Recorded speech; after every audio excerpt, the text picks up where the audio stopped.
You know what really grinds my fucking gears? The whole mindset that Walt Disney was a racist or anti-Semitic, or however you pronounce that word. I apologize if I pronounced it wrong, but regardless, it's not true. Walt Disney was not a racist. Let's be honest here. Like, look, I'm not gonna act like Walt Disney was a saint. He wasn't. He treated his animators like shit, and he was awful for that.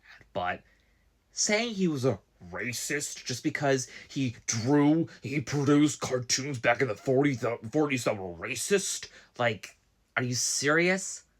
Everyone was doing that back in the 40s. Every single animation studio was producing racist cartoons in the 40s and 50s and such. Like, Disney was not special in that capacity. And obviously, it doesn't make it right. It doesn't make it right that everyone was producing racist cartoons in the 40s, but that's just how it was. It was awful, obviously, but that's how it was. Hell, Art Babbitt, the animator who worked with Walt Disney and really fucking hated working with him, the guy who was the face of the Walt Disney animator strike in like 1941, even he defended Walt Disney, saying he wasn't a racist. Like, really let that sink in. Art Babbitt, who's gone on record saying he despised working with Walt Disney, even he was like, no, he was not a racist. So, yeah. And I know you're gonna say, well, what about Song of the South? And yes, I get it's a problematic movie to a high degree, but like Walt Disney pushed for James Baskett, who played Uncle Ramus in the movie.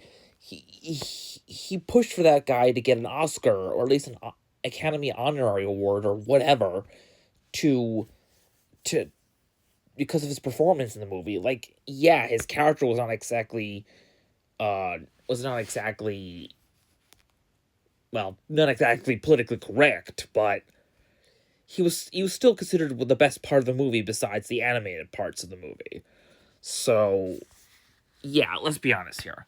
Walt Disney was not a racist. Just because he produced racist cartoons back in the 40s doesn't automatically make him racist, because everyone was doing that back in the 40s. Because you know what? If we're going to go by with that exact dumbass mindset, we might as well say every cartoonist in the 40s were racist. Which, let's be honest here, was not fucking true. There were definitely racist cartoonists in the 40s, let's be honest here, but Walt Disney was not one of them. So, can we stop with this dumbass mindset, this goddamn delusional bullshit? Like, come on. Please. Thank you for coming to my TED Talk.